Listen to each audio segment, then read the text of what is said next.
इन्द्रियाणाभिचरतां यन्मनोनुविधीयते तदस्य हरति प्रज्ञां वायुर्नावमिवाम्भसि। इंद्रियाणाम ही चरताम, भगवान कहते हैं इंद्रियाणाम ही चरताम यन मनो नो विधीयते।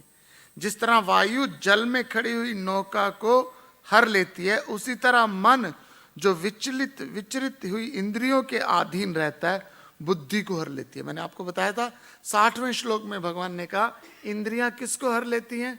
मन को हर लेती है। यहां भगवान जी कहते हैं जो इंद्रियों के वश में मन है, अल्टीमेटली उसकी बुद्धि भी हर ली जाती है। मन पहले हारा जाता है, हारता है, फिर बुद्धि भी क्या मान देती है? हार मान लेती है। चारों खाने चित्त कब होता है? जब इंद्रियां विषयों के पीछे भागे। कितनी इंद्रियां? 5 इंद्रियां। विषय कितने? करोड़ों। कितने स्वाद हैं? जीभ एक इंद्रिय है, स्वाद कितने? अनगिनत है। आंख एक है, दृश्य कितने? वायु जैसे नौका को हर लेती है। बड़ा सुंदर उदाहरण है। नौका के अंदर यदि आज मॉडर्न युग की देखा जाए तो बोटमैन होता है, यानी कैप्टन होता है। और कैप्टन क्या करता है? उसके पास कंपस होती है। कैप्टन के पास कंपस होती है और कंपस के सहारे वो चलता है और एक दिशा, एक शोर से दूसरे शोर, एक किनारे से दूसरे किनारे तक पहुंचता है। बड़ी बड़ी लहरें आती हैं, लेकिन जिस नाव का कप्तान ढीला हो तो नाव क्या हो जाएगी? उलट हो जाएगी। तो ये जो शरीर है ये नाव है, बुद्धि जो है वो कप्तान है, और जो शास्त्र है वो कंपस है। शास्त्र हमें क्या दे रहे हैं? दिशा दिखा रहे। और जिसकी बुद्धि बिगड़ी हुई हो, उसका मन डोला हुआ हो, इंद्रियां डोली हो, तो पूरी की पूरी नाव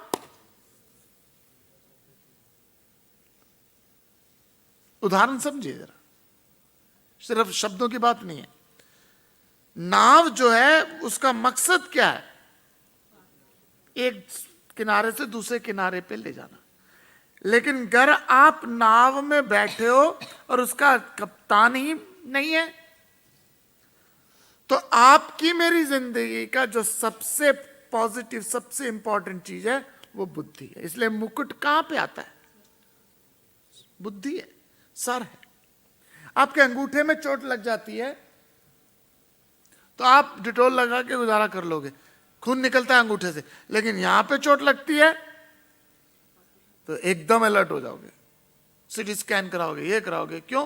क्योंकि ये चीज क्या है? आपके पास सबसे इंपॉर्टेंट चीज जो है वो है बुद्धि है। क्योंकि आदमी का शरीर खो जाए तो वो फिर ही कर सकता है जिसकी बुद्धि डोल गई हो। इसलिए सबसे बड़े दुखों में से मैंने क्या बताया? आपका धन का दुख है, धन से बड़ा तन का दुख है, तन से बड़ा मन का दुख है, मन से बड़ा बुद्धि का दुख है। आपके 1000 रुपए खो गए, दुख कितना होगा? ज्यादा नहीं। आपके शरीर का नुकसान हो गया, दुख थोड़ी देर बाद आदी हो जाओगे। परिवार में छोटी उम्र में कोई चला गया, दुख उसका भी आदी हो जाओगे। लेकिन कोई आदमी घर पे मेंटली चैलेंज्ड हो गया, वो दुख क्या है? तो सबसे इंपॉर्टेंट चीज आपके पास, मेरे पास क्या है? बुद्धि। और ये बुद्धि सिर्फ इंसानों में, सिर्फ मनुष्य के पास है, जानवरों के पास नहीं है। They function in a set pattern. बुद्धि का इस्तेमाल जानवरों में नहीं है, सेट पैटर्न जीते हैं बुद्धि का। लेकिन आदमी के पास क्या है?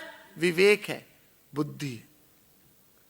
और जिस आदमी की बुद्धि डोल गई तो सबसे पहले इंद्रियां डोलती है, फिर मन डोलता है, और फिर बुद्धि भ्रष्ट हो जाती है। इंद्रियां डोली, मन नहीं डोला तो ठीक है।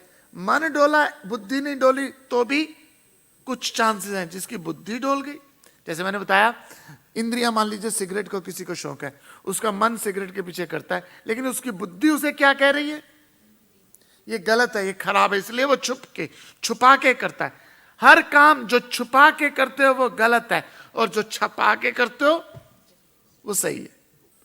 बुद्धि का इस्तेमाल जानवरों में नहीं है, सेट पैटर्न जीते हैं बुद्धि का। लेकिन आदमी के पास क्या है? विवेक है, बुद्धि है। और जिस आदमी की बुद्धि डोल गई तो सबसे पहले इंद्रियां डोलती है, फिर मन डोलता है, और फिर बुद्धि भ्रष्ट हो जाती है। इंद्रियां डोली, मन नहीं डोला तो ठीक है, मन डोला बुद्धि नहीं डोली तो भी कुछ चांसेस हैं। जिसकी बुद्धि डोल गई, जैसे मैंने बताया, इंद्रियां मान लीजिए सिगरेट को किसी को शौक है, उसका मन सिगरेट के पीछे करता है, लेकिन उसकी बुद्धि उसे क्या कह रही है? ये गलत है, ये खराब है, इसलिए वो छुपा के करता है। हर काम जो छुपा के करते हो वो गलत है, और जो छपा के करते हो वो सही है। लेकिन धीरे धीरे बुद्धि इतनी भ्रष्ट हो जाती है कि आप खुलेआम शुरू कर देते हो। क्यों? क्योंकि अब आपका मन पे बिल्कुल भी वश नहीं रहा। तो जिसकी बुद्धि भ्रष्ट है, इंद्रियों के अधीन है, उसकी बुद्धि को भी हर ले जाती है। यही भगवान विष्णु के 4 हाथ हैं, शंख चक्र पद्म गदा। जब भी हम कोई गलत काम करते हैं, हमारे अंदर से शंख बजता है। भगवान विष्णु के 4 हाथ हैं, शंख चक्र पद्म गदा। जब भी कोई आदमी गलत काम करता है, उसके अंदर से शंख बजता है, और उस शंख को सुन ले, उस अनंत नाद को सुन ले, अंदर अंतरकरण की आवाज को सुन ले, तो पद्म मिलता है। पद्म मैंने शांति, पुष्प, पीस होता है। लेकिन ना सुने अंतकरण की आवाज को तो गदा मिलता है। गदा मीन्स नॉक्स एंड शॉक्स। और फिर भी सुन ले तो पद्म मिलता है, और फिर भी ना सुने तो हमारे कर्म हमें तबाह बर्बाद कर सकते हैं। तो 4 हाथ हैं भगवान विष्णु के, शंख चक्र पद्म गदा। गणेश जी के हाथ में भी यही हाल है। एक हाथ में रस्सी है, गणेश जी के एक हाथ में रस्सी है, एक हाथ में मोदकम है, एक हाथ में कुल्हाड़ा है। गणेश जी के एक हाथ में मोदकम है, एक हाथ में रस्सी है, एक हाथ में कुल्हाड़ा है, एक हाथ में पद्म है। क्या हम समझाना चाहते हैं? हमें भवसागर से निकालने के लिए गणेश जी ने क्या दिया? रस्सी दी। लेकिन हम नहीं निकलना चाहते तो हमें नॉक्स एंड शॉक्स मिलते हैं। सोचिएगा इस बात पे।